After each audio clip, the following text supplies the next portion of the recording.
মাতার লোকটাকে থামান, কারণ ও যা করছে এটা বিবেক বহির্ভূত কাজ। আমি আমার জায়গায় থাকবো, আমার সম্পদ নিয়ে, আমার জীবন ইজ্জত আবরু নিয়ে আমি না, ও সব এখন দখল করার চেষ্টায় আছে। নিরাপত্তা দেওয়ার একচ্ছত্র মালিকানা আমার আল্লাহর। পৃথিবীর কারো নিরাপত্তা নিয়ে মানুষ স্বস্তি শান্তিতে থাকতে পারে না যতক্ষণ আল্লাহ নিরাপত্তা না দেয়। কি কথা বলেন? কত মানুষকে নিরাপত্তা দেওয়ার জন্য এগিয়ে আসতেছে না। বাংলার মানুষেরা যতদিন পর্যন্ত আল্লাহর এই নিরাপত্তা আপনি না পাবেন, বাইরের যত বড় উন্নত রাষ্ট্র নিরাপত্তা দিয়ে তাদের নিরাপত্তারই তারা গ্যারান্টি দিতে পারছে না। ওরা আজ দাঙ্গা অলরেডি লাগিয়ে দিয়েছে। আর যাদের শিরিকের গন্ধ পাওয়া যাবে, এদের বাঁচানো না, এরা কেটে কেটে জাহান্নামের ভেতরে পড়বে। ফাকাদিমনা ইলা মা আমিলু মিন আমালিন ফাজআলনাহু হাবাআম মানসুরা। এটা আছে সূরা ফুরকানের 23 নম্বর আয়াতে। কিয়ামতের দিনে শিরিক মিশ্রিত আমল ওর মুখের উপরে ধূলিকণার মতো নিক্ষেপ করা হবে। বলেন নাউজুবিল্লাহ। এই আয়াত থেকে যেটা প্রমাণ পাওয়া যায়, যদি কেউ আল্লাহর পক্ষ থেকে স্বস্তি নিরাপত্তা পেতে চায়, তাহলে মাস্ট বি তাকে তার ঈমান শিরিক এবং জুলুম মুক্ত করা লাগবে। আমাদের যা ঈমান, আমাদের ঈমানকে আর শিরিক যুক্ত করার জন্য বহু কায়দা কৌশল চলছে। আমি সামনে যাব ইনশাল্লাহ। 2 নম্বরে জুলুম, এটা তো আরো মারাত্মক। তাহলে আমার যে কথা ছিল, ওনারা নিরাপত্তা দেওয়ার জন্য রাত জেগে জেগে পাহারা দিচ্ছে। আমি এখান থেকে কুষ্টিয়া পর্যন্ত যেতে কমপক্ষে 5 থেকে 6 জায়গায় এই ভাইদেরকে পাওয়া যাবে। ওই মানুষগুলো সারা রাত জেগে আছে, পাহারা দিচ্ছে। এই জন্যে যারা জনগণের জানমাল ইজ্জত আবরু হেফাজতের দায়িত্বে আছেন, এই চাকরিটা শুধু চাকরি না, এটা একটা ইবাদত। আর পুলিশের চাকরিতে যেহেতু কোনো ডিউটি নেই, সেটা 8 ঘন্টা 10 ঘন্টা 24 ঘন্টায় ডিউটি। ওনারা যদি টয়লেটে বসে থাকে, যদি ডাক দেয়, আমার মনে হয় ওই অবস্থায় চলে আসে। কারণ আমার দোলা ভাই পুলিশ, আমার চাচা পুলিশ, বাবাও ছিল এক সময়, এখন আর নেই। এই জন্য আমি ওনাদের কাজ কারবার কাছ থেকে দেখেছি, বহু কষ্ট স্বীকার করা লাগে এই কাজগুলোতে। এই জন্য এই চোখটা যেন আল্লাহ জাহান্নামের আগুনে না জ্বালান, সেরকম কাজকর্ম তাদের জীবনে করার তৌফিক আল্লাহ দান করে। তো পুরাটা জীবনই ওনাদের ইবাদত, 24 ঘন্টায় ইবাদতের ভেতরে আছে। 2 নম্বরে ওই চোখ জাহান্নামে যাবে না যারা রাতের বেলা নিজের গুনার কথা স্মরণ করে কান্দে। এখানে 2 প্রকার মানুষই আমরা আছি, ওনারাও আছে। এখানে রাত জেগে গুনার কথা স্মরণ করে কন্দন করা মানুষ নেই। সুতরাং আমরা 2 প্রকার চোখই নিয়ে এখানে বসে আছি। এই চোখ দিয়ে আজকে আল্লাহর কোরআনে কারিমের কিছু কথা দেখতে চাই, কান দিয়ে শুনতে চাই। আল্লাহ আমাদের তৌফিক দেন, বলেন আমিন। আমি যে কথা তুলেছিলাম ওইদিকে যাবো ইনশাল্লাহ। দল মত জাতি বর্ণ ধর্ম নির্বিশেষে আজকের এই অনুষ্ঠান, এটা কি শুধু মুসলমানদের জন্য সাজিয়েছেন? না, অন্য ধর্মের যদি কেউ এসে থাকে, নাকি এই থানায় অন্য ধর্মের মানুষ নেই? আছে। অন্য ধর্মের কেউ যদি এসে থাকেন, আপনাকে ওয়েলকাম জানাচ্ছি।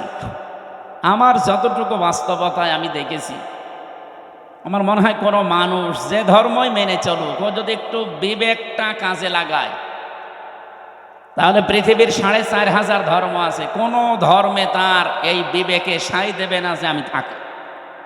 শুধু মান বলবে, টেনে আসবে যে আমি এই পৃথিবীর শান্তির ধর্ম ইসলামে যেতে চাই। কয়েকদিন আগে যশোরে এক কলেজের অধ্যাপক, বিসিএস ক্যাডার, ওনারা বলেছিলাম যে স্যার, আপনাকে মুসলমান হওয়া লাগবে। আপনি শুধু আমাদের ধর্মীয় গ্রন্থ কোরআন শরীফটা একটু বুঝে বুঝে পড়বেন। আপনি বাংলায় পড়েন, ইংরেজিতে পড়েন, যেভাবেই হোক বুঝে পড়বেন। 3 মাস পরে দেখি আল্লাহর বান্দা মুসলমান হয়ে গেছে। ওনারা জিজ্ঞাসা করলাম, আপনি 3 মাসের সময় নিলেন না হঠাৎ? বলছে, আমি কোরআন শরীফের পুরাটা আমি আনাকম জানাকম পড়ি নাই, বুঝে বুঝে পড়েছিলাম। পুরাটা পড়ার পরে আমার বিবেক আর মানে না। আমি দেখলাম যে আমার ধর্মে যেটা 12 মাসে 13 পূজা করি আমরা, আমার দেবতার কোনো অভাব নেই। 33 কোটি দেবতা আমাদের। কত? আপনি যদি ওনারে বলেন যে স্যার একটু নাম বলেন তো কয়টা, আমার মনে হয় 33টার নামও বলতে পারবেন। অথচ এখানে আমরা মক্তবে যারা পড়ে, এদেরকে জিজ্ঞাসা করেন আল্লাহর নাম কয়টা, অন্তত 99টা তো বলবে। বলবে না? আল্লাহর নাম কয়টা? না না, 5,000। 5,000-এর উপরে আমরা তাফসিরে পড়েছি আল্লাহর নাম 5,000-এর উপরে। আমরা 99টা কায়দায় পেয়েছি, তো এটাই বলি। এইটাও অন্তত যারা মক্তবে 1-1.5 বছর 2 বছর পড়ে, ওদের একেবারে ঠোঁটস্থ থাকে, মুখস্থ না, ঠোঁটের আগায়। আর মক্তবে যারা শুরু করে তাদেরকে এই নামের গুণাগুণগুলো শিক্ষা দেওয়া হয়, যে রব মানে সৃষ্টিকর্তা, রব মানে প্রতিপালক, রব মানে আইনদাতা, রব মানে অভিভাবক, রব মানে উকিল। 19টা অর্থ কমপক্ষে শেখানো হয়। যারা মক্তবে পড়ান তারা অবশ্যই জানেন আল্লাহর প্রত্যেকটি নামের গুণাগুণ তাকে বোঝানো হয়, যে সামনে এরকম কিছু আসবে তোমার জীবনে। আল্লাহ রাব্বুল আলামিন কোরআনে কারিমে জানিয়েছেন, সিবগাতাল্লাহ ওয়া মান আহসানু মিনাল্লাহি সিবগাতা ওয়া নাহনু লাহু আবিদুন। আমার রঙে রঙিন হও, আমার চাইতে উত্তম রং পৃথিবীতে আর কারো আছে? আল্লাহর রং কি? কালো, সাদা, কি? এই যে নামগুলো নিয়েছেন, এই নামগুলোর বৈশিষ্ট্য আমাদের ভেতরে আল্লাহ দেখতে চান। আমার আল্লাহর নাম হচ্ছে খালেক, তিনি সৃষ্টিকর্তা। তিনি কি? বলেন বলেন। তিনি শুধুমাত্র সৃষ্টি করেন এতটুকু না, সূরা মরিয়ম কি তহার ভেতরে আছে, তিনি সৃষ্টি করার পরে ওই সৃষ্টি চলতে যা লাগে ওই পথটা তিনি শুধু দেখাতে পারেন, অন্য কেউ পারে না। যেন এখান থেকে একটা বিষয় আমরা আপনাকে এখানে রেকর্ড হচ্ছে, তো সারা দুনিয়া যাচ্ছে এখন, এটা অলরেডি লাইভ চলছে। সারা পৃথিবীর যারাই দেখেন আল্লাহকে, যারা রব সৃষ্টিকর্তা এই শব্দে বিশ্বাস করে, তাদের জীবনে এই শিরিকটা যেন না আসে যে সৃষ্টিকর্তা অন্য কেউ হতে পারে। আমরা দুঃখজনক হলেও সত্য, যেহেতু বলা লাগছে, আমাদের যিনি পালিয়ে গেল, উনি একবার বলেছিলেন যে এই ফসলে বরকত হওয়ার পর বলেছিলেন, মা দুর্গা গজে চড়িয়ে এসেছে, এই জন্য ফসলে বরকত হয়েছে। ফসলে বরকত সৃষ্টি করে কি আল্লাহ না দুর্গা?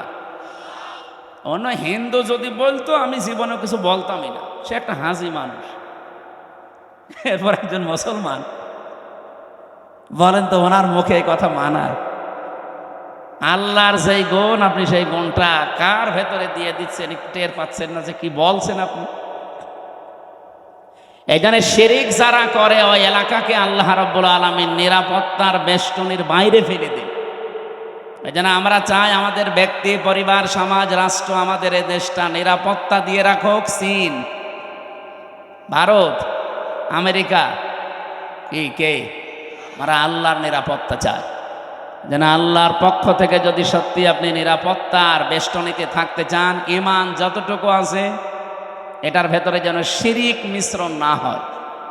শিরিক কি? আল্লাহ যেটা পারে ওইটা অন্য কেউ পারে, এই বিশ্বাস করার নাম শিরিক। কি কথা বলেন?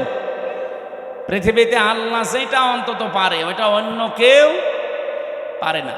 যদি কেউ বিশ্বাস করে না আমার এই ভগবানও পারে, এমনকি আমার এই পীর সাহেবও পারে, আপনি কিন্তু শিরিক করে ফেলেছেন। আর শিরিক করলে আপনি মুশরিক। কি বলেন বলেন? আর মুশরিক হলে তার জন্য আল্লাহর বানানো জান্নাত হারাম, আর বানানো জাহান্নাম ওয়াজিব। আমরা তো জাতিকে বাঁচাতে চাই অন্তত জাহান্নাম থেকে। আর জাহান্নাম যদি নাও পায়, আল্লাহ যেন জান্নাতের একটু বারান্দায়ও জায়গা দেয়। কি কথা বলেন না কেন? জান্নাতে এরকম একটা অনুষ্ঠান আল্লাহ নিজেই করবেন, আর নিজে থাকবেন সভাপতি, বিশ্বনবী হবেন প্রধান অতিথি। যারা জান্নাত পাবে তারা থাকবে শ্রোতা, অন্য কেউ ঢুকতে পারবে না। দাউদ আলাইহিস সালাম নিজের কণ্ঠ দিয়ে সূরা তাহা তেলাওয়াত করে অনুষ্ঠান উদ্বোধন করবেন। আমাদের নবী সূরা রহমান থেকে তেলাওয়াত করবেন, আর মহান রব্বুল ইজ্জাত ওয়াল জালাল নিজের কণ্ঠ দিয়ে সূরা ইয়াসিন তেলাওয়াত করে তার ওই জান্নাতি শ্রোতাদেরকে শোনাবেন। 50 আলফা সানা মিম্মা তাউদ্দুন। আমরা 1 2 3 করে যেভাবে গণনা করি, জান্নাতে আল্লাহর কুদরতের কণ্ঠে এক একটা আয়াত শুনতে সময় লাগবে 50,000 বছর। জান্নাতের যত নিয়ামত আছে মানুষ ভুলেই যাবে। আমাদের কপালে আছে কিনা আমরা জানি না, তবে আমরা আশা করতে পারি আল্লাহ যেন ওই ময়দানে আমাদের শ্রোতা হিসাবে একটু জায়গা করে দেন। বলেন বলেন আমিন। হ্যাঁ দেবে। আপনার জীবনে এমন কোনো কাজ যদি থাকে যেটা আল্লাহ ছাড়া আর আপনি ছাড়া আর কেউ জানে না, আল্লাকা সিররুন ইনদাল্লাহ বাইনাকা আনতা ওয়া বাইনাল্লাহ, আল্লাকা সাদাকাতুন তাখফা লা ইয়ালামুহা ইল্লাল্লাহ। কবি বলছে এমন কোনো কিছু তোমার জীবনে আছে, সাদাকা হোক নেক কাজ হোক, যেটা আল্লাহ ছাড়া আর তুমি ছাড়া কেউ জানে না। এরকম গোপন কিছু কাজ করে রাখবে। আমি এক ওসি সাহেবকে পড়াতাম বিশ্ববিদ্যালয়ে যখন ছিলাম, ওই 10 সালে। উনি আমার মাঝে মাঝে এই প্রশ্নটা করতেন যে দুনিয়ায় এমন কিছু গোপন কাজ করব কেউ জানে না, কিয়ামতের দিন যেন এটা নেওয়া যায় মালিকের কাছ থেকে। ওই দিন থেকে আমি এই কবিতাটা মুখস্থ করেছিলাম, এখনো পর্যন্ত নাড়া দেয় আমার অন্তরে। কথাটা অনেক দামি কথা না? আপনি গোপনে এমন কিছু করে রাখবেন যেন অন্য কেউ জানে না। ওই যে পাহাড়ের যে 3 যুবকের ঘটনা আমরা শুনি, তাদেরকে আল্লাহ মুক্ত করেছিলেন তাদের গোপন এই নেক কাজের কারণে। তারা 3 জনেই গোপনে আল্লাহকে খুশি করার জন্য এমন এমন নেক কাজ করেছিলেন যেটা আর কেউ জানতো না। আল্লাহ রাব্বুল আলামিন ওই 3টা নেক কাজের ওসিলা দিয়ে তারা এই গোপন কাজের যেই দোয়া করেছেন, এত বড় বিশাল বিপদ যেখানে মরণ ছাড়া উপায় ছিল না, ওই বিপদ আল্লাহ কাটিয়েছেন, কালো মেঘ দূর করে দিয়ে তাদেরকে আল্লাহ বাঁচিয়ে দিয়েছেন। এই জন্য এমন এমন কাজ জীবনে করে রাখবেন। এই যে যারা সেজদা দেন, রাতের বেলা উঠে একটু নিরিবিলি, পৃথিবীর সব ঘুমিয়ে গেছে, এমন একটা সেজদা লাগাবে, অন্তত এক সেজদায় যেন 1 ঘন্টা কেটে যায়। আমি জেলখানায় থাকতে এই 3টা বছর বহু সেজদা এমন পেয়েছি, মানুষকে নিজেও দিয়েছে, মজাও লাগে একটা আলাদা। আপনি 45 মিনিট 1 ঘন্টা সেজদায় পড়ে থাকেন, কিছু বলাও লাগবে না, শুধু এমনি পড়ে থাকবেন, মনে হবে আল্লাহর কুদরতি পাই আমি পড়ে আছি।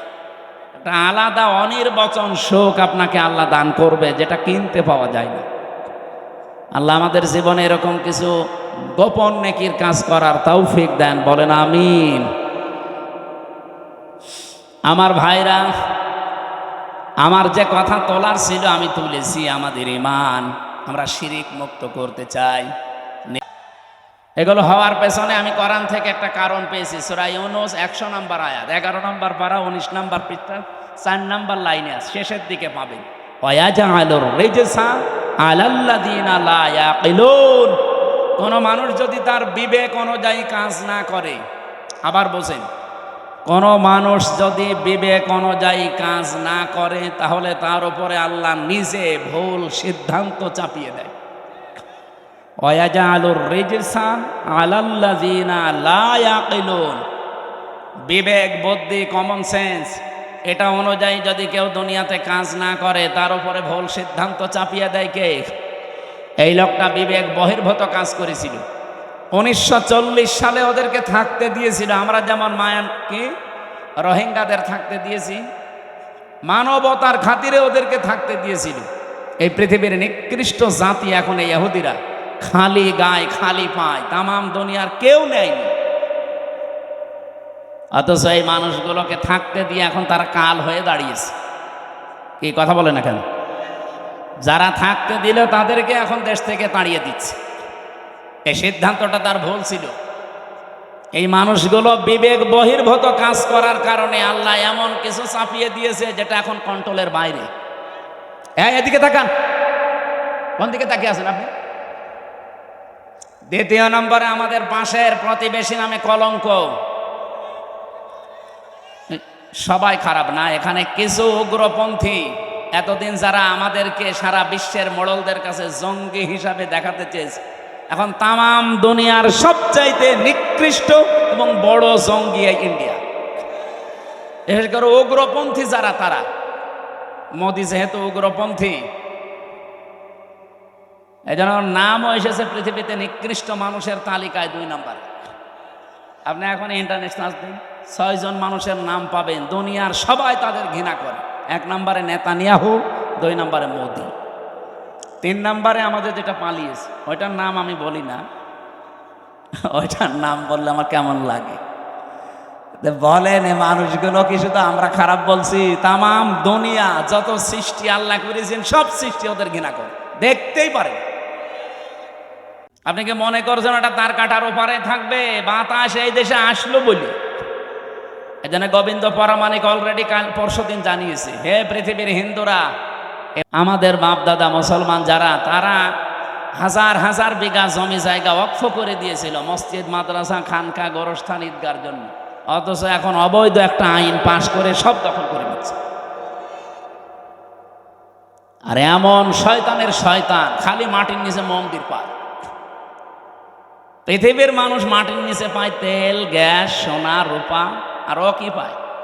খালি মন্দির পায়। তাহলে যেখানে সেখানে না, শুধু মসজিদের নিচে মন্দির পায়।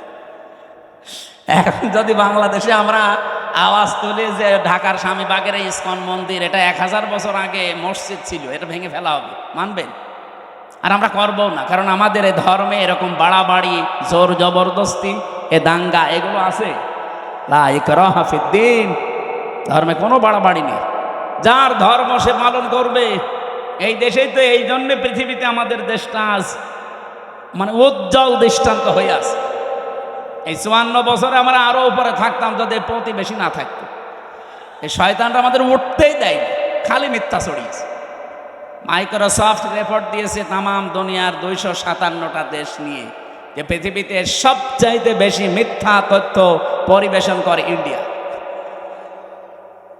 ওরা আল্লাহর একটা একটা করে ঘর সব ভেঙে ফেললো। কতগুলো ঘর ভেঙেছে দেখেছি, আজকেও একটা ঘর ভেঙেছে।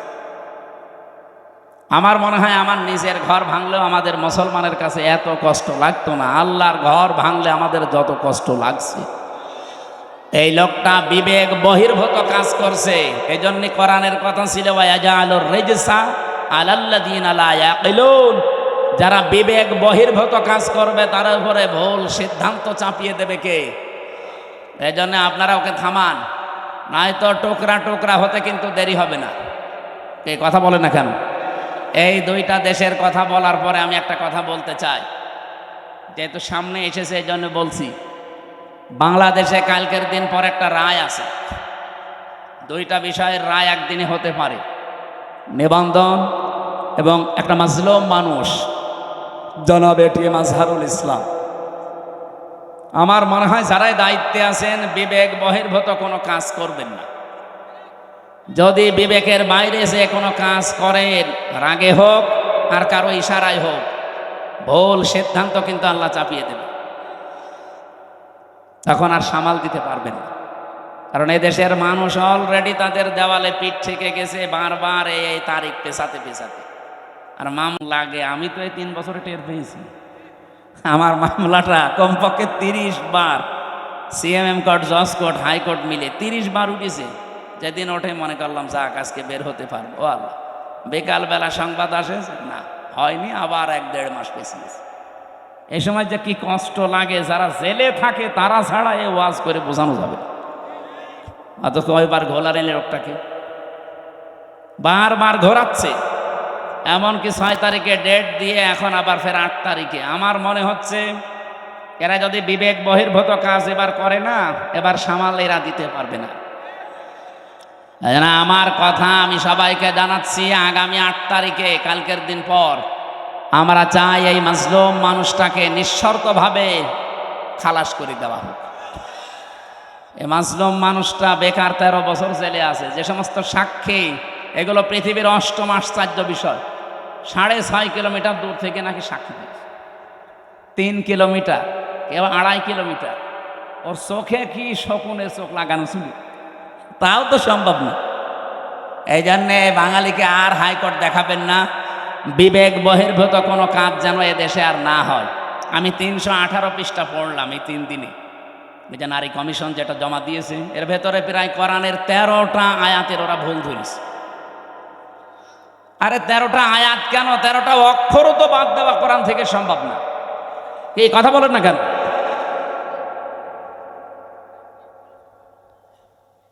26টা আয়াতের বিরুদ্ধে ওরা মামলা দিয়েছিল, ভারতে কেস করেছিল যে এগুলো বাতিল করা লাগবে। আর এরা অলরেডি 13টা আয়াতে হাত দিয়েছে। এদের পেছনে কোনো রাঘব বোয়াল আছে, অথবা এরা মানসিক বিকারগ্রস্ত, মেয়াদ উত্তীর্ণ গাঁজা খেয়ে ফেলিস। মেয়াদওয়ালা গাঁজা খেলেও তো মানুষ, আমি তো দেখি লালনের মাজারে পুলিশে পাহারা দেয়, মেয়াদওয়ালা গাঁজা খাইতে, এই জন্য ওরা চুপচাপ থাকে।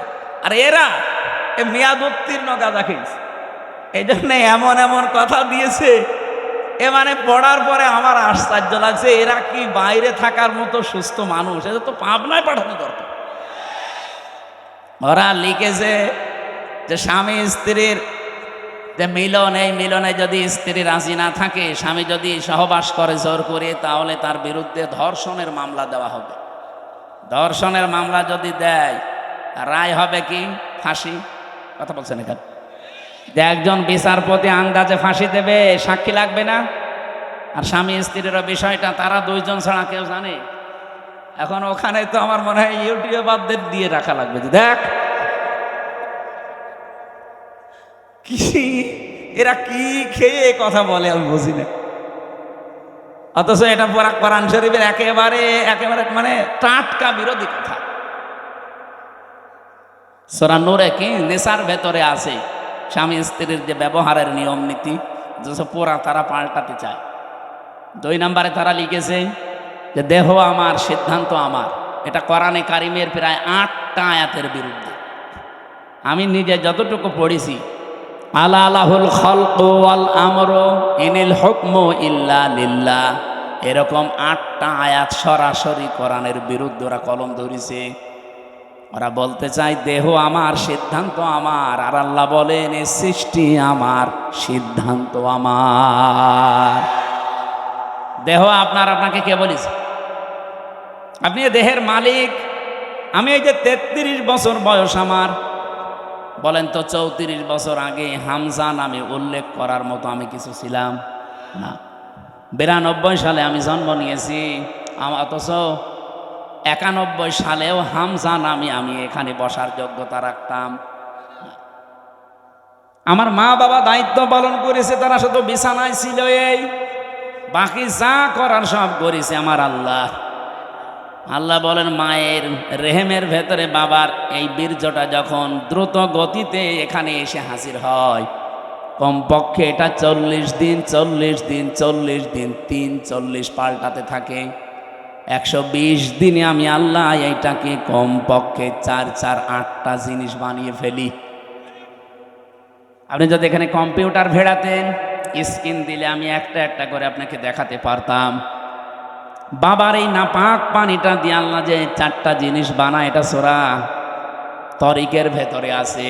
ফালিয়ানজুরিল ইনসানু মিম্মা খুলিকা মিম্মা দাফিকিন ইয়াখরুজু মিন বাইনিস সুলবি ওয়াত তারাইব।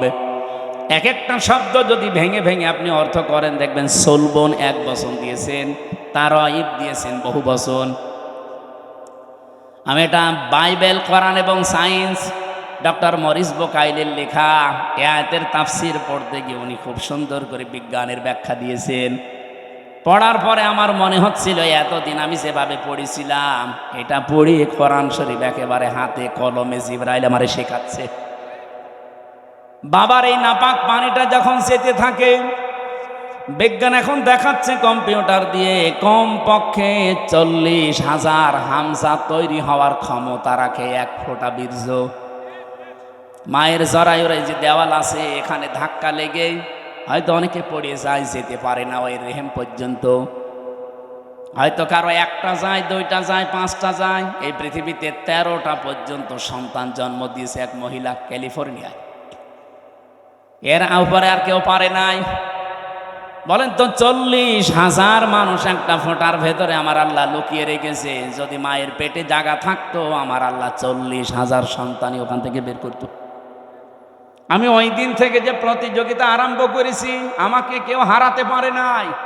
আমার নিজেরই ভাই বোন কিন্তু 40,000-এর ভেতরে মাত্র আমি হামজা একা বেঁচেছিলাম। বাকি 39,999 জন সব ওই দেওয়ালের সাথে ধাক্কা লেগে মরে গেছে।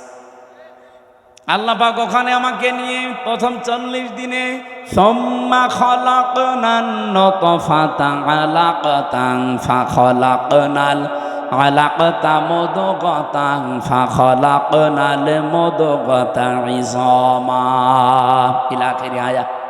সূরা মুমিনুনের ভেতরে আছে আল্লাহ পাক বলেন আমি নিজে ওইটা দিয়ে 4টা জিনিস বানাই, চুল, রগ, হাড় আর পর্দা। আর মায়ের রেহেমের যে কারারিম মাকিন বলা হয়, যেখানে হাতের স্পর্শ লাগে না, এই জায়গায় একটা থলি আছে, নাপাক পানির থলি। এইটা দিয়ে আমি আল্লাহ 4টা জিনিস বানাই, রক্ত, গোশত, চর্বি আর চামড়া। 4 4 8টা জিনিস এক হয় 120 দিনের ভেতরে। তখন আমি আল্লাহ নিজের পক্ষ থেকে কমপক্ষে 5টা জিনিস আমার বান্দার জন্য দান করি। وَجَعَلَ لَكُمُ السَّمْعَ وَالْأَبْصَارَ وَالْأَفْئِدَةَ ইলা আখিরি আয়াত। এই তথ্যটা আছে সূরা নাহালের ভেতরে 14 নম্বর পারা, 14 নম্বর পৃষ্ঠা, 13 নম্বর লাইনের 78 নম্বর আয়াতের মাঝের অংশে আছে। আল্লাহ বলেন শ্রবণ শক্তি, দর্শন শক্তি, বাক শক্তি, আকেল শক্তি আর ঘ্রাণ শক্তি, এই 5টা আমি আল্লাহ আমার রব নামের কারণে তোরে ভিক্ষা দিয়েছি। যদি একটা কম দিতাম, দুনিয়ায় তুই আসতিস কিন্তু পূর্ণাঙ্গ হয়ে না, অপূর্ণাঙ্গ হয়ে। বলেন তো, রব নামের কারণে যে 5টা জিনিস আল্লাহ দয়া করে আমারে দিলেন, যদি দর্শন শক্তি না দিত তাহলে আমি আসতাম কিন্তু কানা হয়ে। অনেক কানা মানুষ আসে না, বলেন বলেন। আল্লাহ পাক যদি বাক শক্তি না দিত, কথা বলা, তাহলে আমি আসতাম কিন্তু বোবা হয়ে। আমাকে যদি আল্লাহ শ্রবণ শক্তি না দিত, আমি আসতাম কিন্তু কালা হয়ে। যদি আকেল শক্তিটা না দিত, আসতাম কিন্তু পাগল হয়ে। অনেক পাগল আসে না, তখন আমাকে স্বাভাবিকভাবে স্টেজে ওঠা দূরের কথা, প্রধান অতিথি, বিশেষ অতিথি, ওসি সাহেব দূরের কথা, মানুষ বলতো নাম, এখান থেকে কানা, পাগল। স্টেজের ধারে পাশেও পাগল কানারে আসতে দিত। একটুখানি এই জায়গায় নিজেকে নিয়ে ভাবেন আল্লাহ কি দয়া আপনার উপরে করলেন। এই জন্য মানুষের ওই দুর্বল জায়গায় আল্লাহ পুরা কোরআনে যেখানেই উনি ইঙ্গিত দিয়েছেন, এমন শব্দ ব্যবহার করেছেন যেটা আল্লাহরও বিশ্বাস হতে চায় না।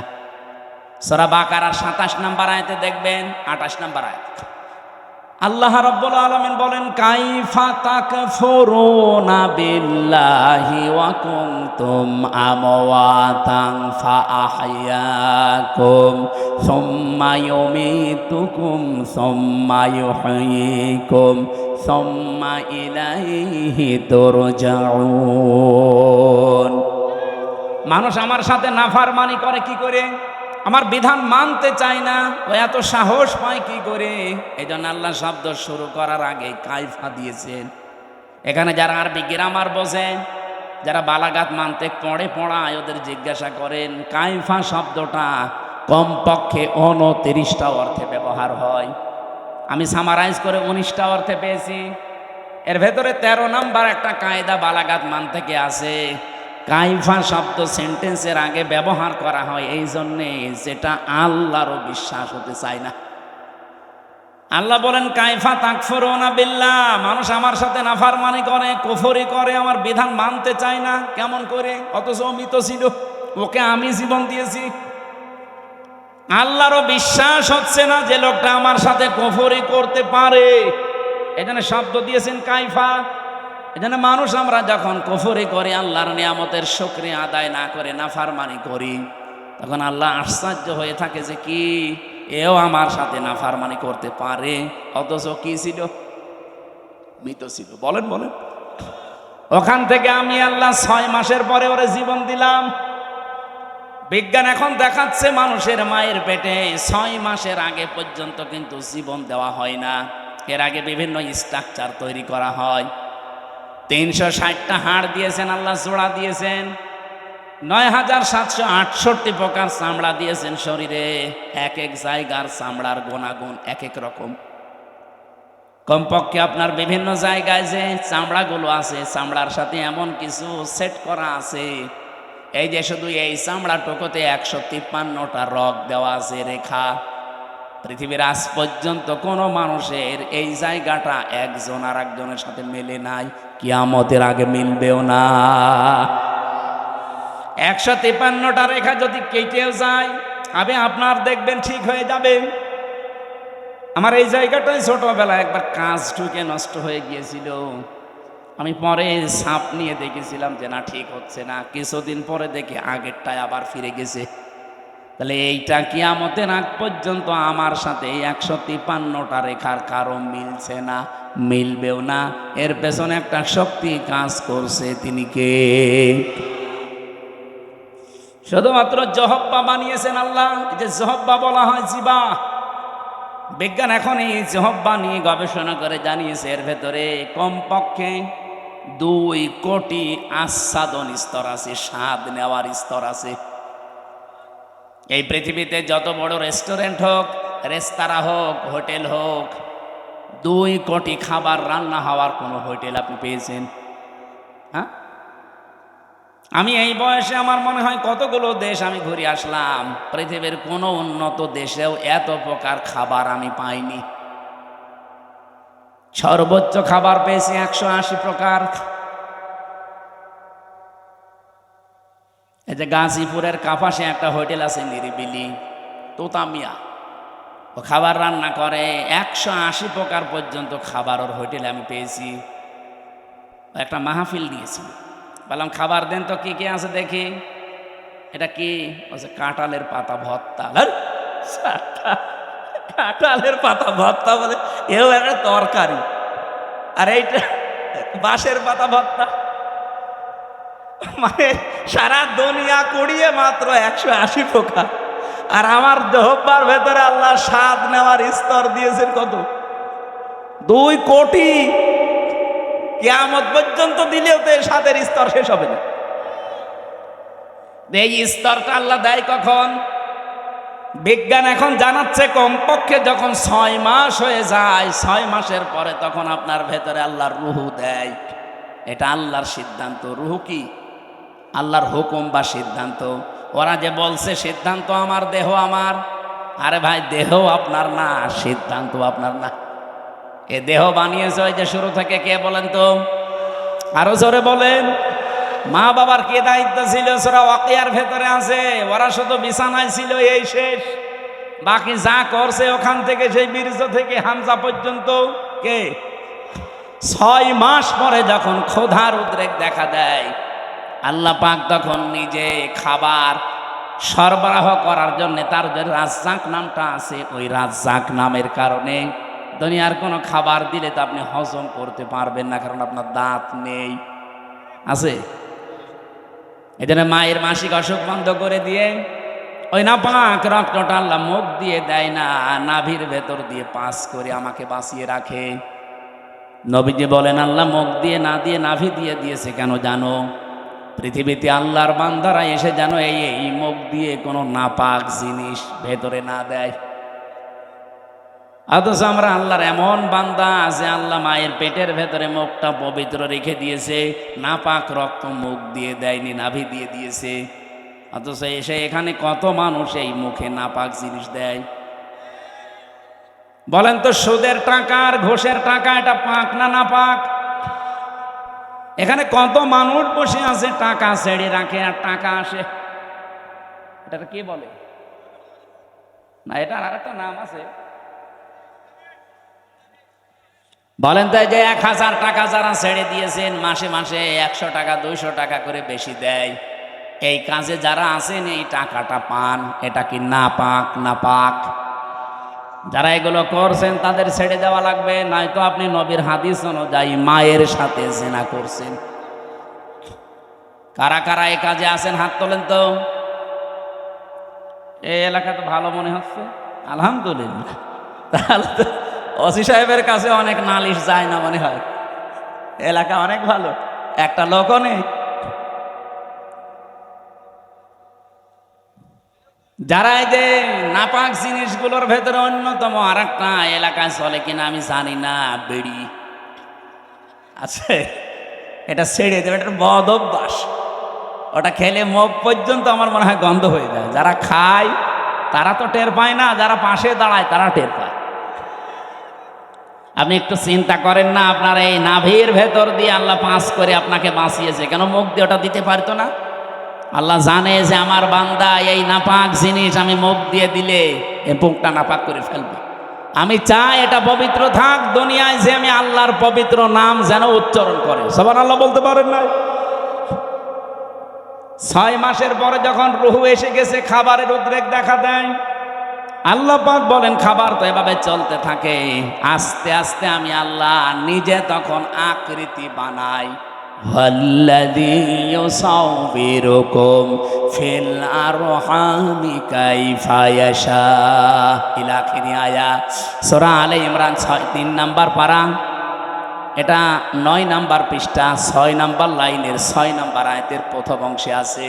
আল্লাহ বলেন তিনি সে আল্লাহ যিনি মায়ের পেটের ভেতরে তোমাদের আকৃতি তৈরি করেন। তোমার যে আকার আকৃতি এটা পৃথিবীর কেউ বানায়নি, এটা আমার আল্লাহর নিজের সিদ্ধান্তে তৈরি হয়েছে। এই জন্য পৃথিবীর যত সৃষ্টি সবচাইতে সুন্দর সৃষ্টি মানুষ।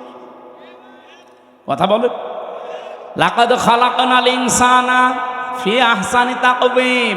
পৃথিবীতে সবচাইতে সুন্দর করে আল্লাহ বানিয়েছে মানুষের এই চেহারাকে। এত সুন্দর আর পৃথিবীর কোন সৃষ্টির ভেতরে আপনি পাবেন না। কিন্তু এই সুন্দর চেহারার মানুষগুলো যখন নিচে নামতে থাকে, সুম্মা রাদাদনাহু আসফালা সাফিলিন, এরা এত নিচে নামে যে পশু পাখি পর্যন্ত এত নিচে নামে না। এই বাংলাদেশে নিচে নামে নাই। আসিয়ার মতো 7 বছরের মেয়েকেও যারা ধর্ষণ করতে ছাড়ে না, ওরা কি মানুষ না জানোয়ার? জানোয়ার বললেও ভুল হবে, কারণ জানোয়ারও অত নিচে নামে না।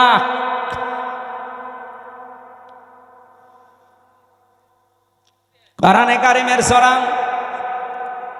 এটা বানি ইসরাইলের ৭০ নম্বর আয়াতের প্রথম অংশে আছে, 15 নম্বর পারা 8 নম্বর পৃষ্ঠার প্রথম নাম্বার লাইনে আছে। এটা আমি শিক্ষা দেওয়ার জন্য বলছি। ওয়ালাকাদ কাররামনা বানি আদম। আল্লাহ পাক বলেন বনি আদম সন্তানকে আমি আল্লাহ সম্মানিত করেছি। কে? আরো জোরে। বনি আদম সন্তান হলেই হবে, সে কোন ধর্ম মানে ওটা তার ব্যাপার, কিন্তু বনি আদম সন্তানকে আমি সম্মান দিয়েছি। আল্লাহ এখানে বলেন না যে আমি মুসলমান সন্তানকে সম্মান দিয়েছি, না। বনি আদম সন্তান যারা মানুষ পদবাচ্চা বিবেচিত যারা, তাদের সম্মান দিয়েছে কে? কিন্তু দুঃখজনক হলেও সত্য, এই বাংলাদেশে এই সম্মানিত সৃষ্টি মানুষের সম্মান নিয়ে সবচাইতে বেশি সিনিমিনি খেলা হয়েছে। 54 বছর তো বটেই, 15.5 বছর আরো বেশি। আমরা চাই আগামীতে এই সম্মানিত সৃষ্টি আল্লাহ যাদের সম্মান দিলেন, এই বনি আদম সন্তানের সম্মান নিয়ে কেউ যেন সিনিমিনি খেলতে না পারে। আমার কথার অর্থ আপনি বুঝেছেন? আপনি না বুঝলেও এরা বুঝেছে। আগামীতে কেউ যেন এদের সম্মান নিয়ে সিনিমিনি খেলতে না পারে, সেই ব্যবস্থা করা লাগবে। যারা এই ব্যবস্থা ভেঙে দিয়েছিলেন ওইটা আবার জোড়াতালি দেওয়া লাগবে। আল্লাহর কথা তো অনেক ওজন, আপনি টের পাননি, আমি অনেক ভেতরে চলে গেছি। এই সম্মানিত সৃষ্টির সম্মান আমরা চাই, এদের শান্তি স্বস্তি নিরাপত্তা কল্যাণ আমার আল্লাহর পক্ষ থেকে। যে মানুষগুলো তাদের ঈমানের সাথে শিরিক এবং জুলুম মিশ্রণ করবে না, তাদের জন্যে। জুলুম কি? যেই জিনিস যেখানে রাখা দরকার ওইটা ওই জায়গায় না রেখে অন্য জায়গায় রাখার নাম জুলুম। এই যে মাথার এই টুপিটা থাকা দরকার মাথায়, এটা যদি কেউ পায়ের কাছে রাখে টুপির সাথে জুলুম। এই কথা বলছেন না কেন? আমার স্যান্ডেল আমি পেছনে রেখে দিয়েছি, এটা থাকার দরকার পায়ের কাছে, এটা যদি আমি মাথায় নিয়ে বসে থাকি, এটা এই স্যান্ডেলের উপরে জুলুম। কারণ যেখানে যার স্থান ওইটা ওই জায়গায় রাখা লাগবে। আল্লাহ পাক এই কোরআনকে পাঠিয়েছেন এই পৃথিবীর ময়দানে সবচাইতে উঁচু জায়গায় রাখার জন্যে। আর বাংলাদেশে সবচাইতে উঁচু জায়গা এখন সংসদ। এক কথা বলছেন, আমরা চাই এই কোরআন সংসদে যাক। অধ্যাপক মুজিবুর রহমানের মতো মাত্র 300 এমপির 151 জন যদি সামনে এই নির্বাচনে কোরআন বুকে নিয়ে যেতে পারে, এটা উপরে উঠে যাবে। কি এই কথা বলে না কেন? 300 জন লাগবে না, মাত্র 151 জন অধ্যাপক মুজিবুর রহমান আমরা চাই, যারা কোরআন বুকে নিয়ে যেতে পারবে।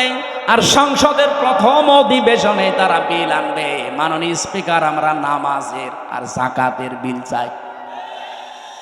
উনি যখন বলবে হাত তোলেন, 151 জন যদি হাত তুলে ফেলে ওই দিন নামাজটা কায়েম হয়ে যাবে দেশে, জাকাতটা সরকারিভাবে কায়েম হয়ে যাবে, তখন আর নামাজের ওয়াজ জাকাতের ওয়াজ করা লাগবে না। ভালো কাজগুলো সব আইন পাশের মাধ্যমে চালু হয়ে যাবে, অন্যায় কাজ অবৈধ কাজ সব আইন পাশ করে বন্ধ করে দেওয়া হবে। সূরা হজের এই 40-41 নম্বর আয়াতে 4টা কর্মসূচি আছে। আমরা চাই মানুষের শান্তি, স্বস্তি, নিরাপত্তা, জুলুম থেকে বাঁচার জন্য এই 4টা কাজ রাষ্ট্রীয়ভাবে জারি হোক। 54 বছরে যারা গেছে জারি করে নাই, এবার যারা যাবে তারা যেন করে, সেই ব্যবস্থা করে দেওয়ার দায়িত্ব ফেরেশতাদের। কাদের বলেন বলেন? আমি যে আয়াতের শেষ অংশ পড়েছিলাম এই সংক্রান্তই আমি এসেছি এবার জায়গা মতো। আল্লাহ পাক বলেন, কাবুর আলাল মুশরিকিনা মা তাদউহুম ইলাই। আমি ওই কমিশনের এটা বাদ দিয়ে দিলাম। আমি একটা শিক্ষা দিতে চেয়েছিলাম, আমার মনে হয় আপনারা বুঝে ফেলেছেন যে দেহ আমার, সিদ্ধান্ত আমার, এটা আল্লাহর সাথে শিরিক। কারণ দেহ আমার না, সিদ্ধান্ত আমার না। দেহ আল্লাহ বানিয়েছে, সিদ্ধান্ত তার। ওটা সূরা আরাফের 54 নম্বর আয়াতের মাঝের অংশে আছে, আপনি বাড়িতে তাফসীরে দেখে নিন। আমার আয়াত হচ্ছে সূরা শূরার 13 নম্বর আয়াতের শেষের অংশ। আমরা যদি সত্যি এই দেশে 151 জনকে সংসদে পাঠাতে চাই যারা বুকে কোরআন নিয়ে প্রবেশ করবে, এই কথা শুনলে সবচাইতে বেশি রাগ করবে মুশরিকরা। এই জন্য কাবুর আলাল মুশরিকিনা মা তাদউহুম ইলাই। হে নবী, আপনি যেদিকে ডাকতেছেন মানুষকে, যান আকিমুদ্দিন, যেটা অধ্যাপক সাহেব পড়ছিলেন, নামাজের মতো, রোজার মতো, যাকাত দেওয়ার মতোই ফরজ হচ্ছে আল্লাহর এই জমিনে আল্লাহর বিধানটা কায়েম করা। এই পৃথিবীতে যত নবী আল্লাহ পাঠিয়েছেন, শুধু 2 জন নবী বাদ দিয়ে প্রত্যেক নবীর উপরে তাদের আসল মিশন আর ভিশন ছিল এইটা, আনাকিমুদ্দিন ওয়ালা তাতাফাররাকু ফি। দিন কায়েম করো, কোনো ফতোয়াবাজি করবা না। এ বাংলাদেশে এরকম একটা পরিবেশ তৈরি হচ্ছে, দল মত জাতি বর্ণ ধর্ম নির্বিশেষে সবাই গোবিন্দ পরামানিকের মতো মানুষ বলছে এই দেশে ইসলাম কায়েম হলে আমরা সব চাইতে নিরাপদে থাকতে পারবো। আর আপনি কি বলছেন? কি সে একটা হিন্দু মানুষ যদি কথা বলতে পারে? সেদিন গাইবান্ধায় হিন্দুরা দেখেছেন, আমিরে জামাতের আগে বক্তব্য দেওয়ার সময় বলেছে এই দেশে যদি ইসলাম যায় ক্ষমতায়, এদেশের অন্যান্য ধর্মের মানুষেরা সবচাইতে বেশি নিরাপত্তায় থাকতে পারবে। তারা অলরেডি এখন বুঝে ফেলছে। এই জন্য আমাদের জীবনের সব ফরজের বড় ফরজ এইটা হাতে নেওয়া দরকার। দিন যতদিন কায়েম না হবে ততদিন আমাদের স্বস্তি নেই। এটা কারো কাছে যদি রাজনীতি মনে হয়, হ্যাঁ এটাই আমাদের রাজনীতি। এটা যদি কারো কাছে মনে হয় যে এটা ধর্ম ব্যবসা, হ্যাঁ এটাই আমার ধর্ম ব্যবসা। কারো কাছে যদি মনে হয় এটা দুনিয়ার কাজ, হ্যাঁ এটাই আমার দুনিয়ার কাজ। কারণ আমার এই কাজ দিয়ে আমি আখেরাত তৈরি করতে চাই। আমি একা না, আমার চাইতে বড় বড় যারা, আপনি তাকান, শারআ লাকুম মিনাদ-দ্বীন মা ওয়াসসা বিহি। ওয়াসসা মানে কি? শক্তিশালী উপদেশ। আল্লাহ বলেন শারআ লাকুম মিনাদ-দ্বীন, আমি নির্ধারিত করে দিয়েছি, নির্দিষ্ট করে দিয়েছি, নির্ধারণ করে দিয়েছি তোমাদের জন্যে আমার দ্বীনকে, মা ওয়াসসা বিহি। শুধুমাত্র এতটুকু বলে আল্লাহ শেষ করে দেননি। আল্লাহ বলেন আমি শক্তিশালী উপদেশ দিয়েছি নূহকে। হে নবী, আপনাকে দিলাম যেমন মুসাকে, ঈসাকে, ইব্রাহিমকে একই নির্দেশ দিয়েছিলাম। আমি আয়াতের তাফসীর পড়তে গিয়ে দেখেছি এই পৃথিবীতে যত নবীকে আল্লাহ পাঠিয়েছিলেন, এক একজন নবীর শরীয়ত ছিল আলাদা আলাদা, কিন্তু দিন ছিল এক। আমার কথা বোঝেন? পৃথিবীর যত নবীকে আল্লাহ পাঠালেন প্রত্যেকটি নবীর দিন ছিল এক, কিন্তু শরীয়ত আলাদা আলাদা। এটা বোঝাতে গিয়ে আমি তাফসীর একটা উদাহরণ পেয়েছি। এই এদিকে তাকান, একজন বাড়িওয়ালা 5 জন কর্মচারী রেখেছে, এক একটা কর্মচারীর কাজ আলাদা আলাদা। মালিক কয়জন? আরো জোরে। কিন্তু কাজ যাদেরকে 5টা কর্মচারী আলাদা আলাদা দিয়েছে, প্রত্যেকটা অর্ডারের উপরে মালিকের যেহেতু হুকুম আছে, প্রত্যেকটা হুকুমের দাম আছে না নেই? তারা তো প্রত্যেকেই মালিকের কর্মচারী। কাজ এক একজনকে এক একটা ভাগ করে দিয়েছে। কেউ বাজার করবে, কেউ বাড়ি ঘর ঝাড়ু দেবে, কেউ দারোয়ানিতে করবে। আল্লাহ পাক বলেন আমি মালিক, আমি দিন একটাই পাঠিয়েছি, কিন্তু এক এক নবীর শরীয়তে জীবন বিধানের ভেতরে আলাদা আলাদা নিয়ম দিয়েছিলাম। আমাদের নবী মোহাম্মদ রাসূলুল্লাহকে আল্লাহ যে শরীয়ত দিয়েছেন, আদমকে সে শরীয়ত দেয়নি। হযরত ঈসাকে যে শরীয়ত দিয়েছে, মুসাকে সেটা দেয়নি। কিন্তু লক্ষণীয় বিষয় একটা, যত নবী এসেছে দিন সবার কিন্তু এক ছিল, আর সবাইকে আল্লাহ নির্দেশ দিয়েছে আনাকিমুদ্দিন, দিন কায়েম করো। তাফসীর আমি দুইটা জিনিস এখান থেকে আরো ফলো করে পেয়েছি, এইদিকে তাকান।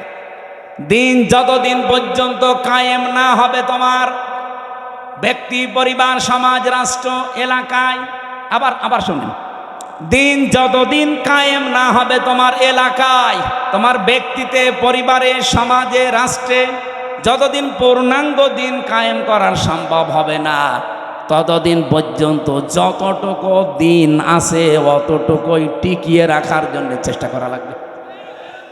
না আমি বোঝাতে পারিনি, এটা একটু কঠিন। দিন এখনো বাংলাদেশে যেহেতু কোরআনের 500 আইন আছে, একটাও কায়েম নেই। আছে, হ্যাঁ কিছু কিছু আছে হালকা। এই যে পারিবারিক আইন, যেটা বিবাহ শাদী, এটা ইসলাম দেখেই হয়। আমাদের জমি জায়গা বন্টন, এটা ইসলাম দেখেই হয়। এক কথা বলছেন এখানে, নাকি অন্য কোনো নিয়ম নীতি মেনে করি আমরা? হ্যাঁ, সে ব্যক্তিগত কিছু মানুষ আলাদা আলাদা করতে পারে, সেটা আলাদা, কিন্তু আমরা অধিকাংশ মানুষ অন্তত পারিবারিক জীবনী আইনগুলো এখনো আছে। তাহলে যতদিন পর্যন্ত পূর্ণাঙ্গ দিন এই দেশে কায়েম না হবে, ততদিন পর্যন্ত অন্তত যতটুকু দিন আছে এইটাকেই টিকিয়ে রাখার জন্য চেষ্টা করা লাগবে। এখন সেইটাও যদি হাতছাড়া হয়ে যায়, ওরা যে 318 পৃষ্ঠার রিপোর্ট দিয়েছে, পুরাটা পড়ে আমি নিজের এই ছোট মাথায় পেয়েছি প্রায় 13টা কোরআনের আয়াত ওরা পাল্টিয়ে ফেলেছি। এগুলো মানলে নাকি অবিচার হবে, বৈষম্য হবে। ইসলাম মানলে যদি বৈষম্য হয়, তাহলে কোন ধর্ম মানলে বৈষম্য দূর হবে বলেন তো দেখি? পৃথিবীর অন্যান্য ধর্মের কিতাবগুলো একটু টাচ করেন। ইহুদিদের ধর্ম আছে, খ্রিস্টানদের ধর্ম আছে, এই মুশরিকদের ধর্ম আছে, বৌদ্ধদের ধর্ম আছে। এদের ধর্মীয় গ্রন্থগুলো যতটুকু পারেন পড়েন। আমি বিশ্ববিদ্যালয়ে থাকাকালীন একটু টাচ পেয়েছিলাম, ওরা সবগুলো জায়গায় বৈষম্যের শিকার করে আছে। ওদের মেয়েদেরকে বিবাহের সময় যা দিয়ে দেয় ওইটাই শেষ, অথচ বিবাহের সময় মেয়েদের বাড়িতে, এদিকে তাকান, বিবাহের সময় মেয়ের বাড়িতে মেয়ের বাবার কাছ থেকে ছেলে পক্ষের লোক যদি একটা পানও তার সন্তুষ্টি ছাড়া খায়, এইটাও পায়খানা খাওয়ার মতো হারাম। যেটা আমরা এই যে বরযাত্রী বলে চালিয়ে দেই, কোথায় পেয়েছেন ভণ্ডামি?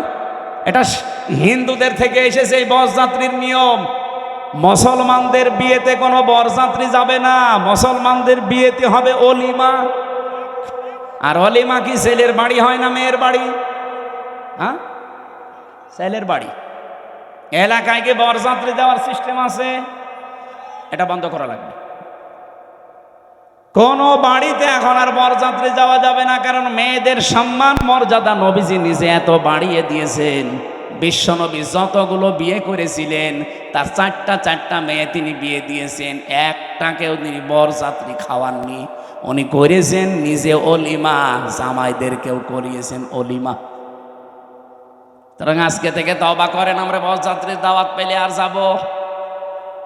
আমার সাথে একটা ছেলে থাকে, বলছে হুজুর এই ওয়াজ আর 2 দিন পরে করবেন, আমার বিয়েটা হয়ে যাক। জায়েজ যেটা নেই, জায়েজ নেই তো জায়েজ নেই, ওইটা আমি জায়েজ করবো মানে? আজকে থেকে হারাম। এতদিন নাই না জেনে খেয়েছি, এখন আমরা আর খাবো? বরযাত্রী যাবেন, অলিমা করেন, আমি রাজি আছি। দরকার হয় 5 দিন ধরে খাওয়ান, অসুবিধা নেই। সম্মানিত মা বোনেরা, আপনাদের এই জায়গায় নারী কমিশন হাত দিয়েছে। কত সম্মান আল্লাহ কোরআনে কারিমে নবীজির হাদিসে সূক্ষ্মভাবে আল্লাহ দিয়েছেন। যদি আপনার নিজের সম্মান আপনি বুঝতেন, নিজের এই মর্যাদা ফিরে পাওয়ার জন্য আন্দোলন করতেন। আর ওরা কি কমিশন বানিয়েছে, নারীদের আরো ঠকিয়েছে। ওরা বলে যৌনকর্মী যারা, তাদেরকে শ্রমিকের মর্যাদা দেওয়া লাগবে। ওরা শ্রমিক হয় কি করে? তাহলে কালকে তো ঢাকায় তো এসে পুলিশকে বলবে যে ভাই স্যার আমরাও শ্রমিক, আমাদেরও কম কষ্ট নেই ডাকাতি করতে। কি ডাকাতি করা কষ্ট না? তারাও তো তাদের কাজের স্বীকৃতি চাইবে ইউনূস সাহেবের কাছে, যে আমাদেরকেও স্বীকৃতি দেন, আমরাও শ্রমিক, আমাদেরও ঘাম ঝরে। এটা না করে যদি ওনারা, এই যে 1 লক্ষ যৌনকর্মী আছে সারা বাংলাদেশ মিলে, সরকারি জরিপ, এই 1 লক্ষ মানুষকে, ওই মানুষগুলো সরকারিভাবে যারা টাকা বিভিন্ন জায়গায় ব্যাংকে পড়ে থাকে, ছাতা পড়ে যায়, কেউ জানে না, ওই টাকাগুলো নিয়ে নেন, জাকাতের মাধ্যমে হোক, এককালীন দানের মাধ্যমে, জোর করেই নেন, দরকার টাকা পড়ে থাকবে কেন? কাইলা ইয়াকুনা দৌলাতাম বাইনাল আগনিয়াই মিনকুম, আল্লাহ বলেন আমি চাই না এক জায়গায় অর্থ সম্পদ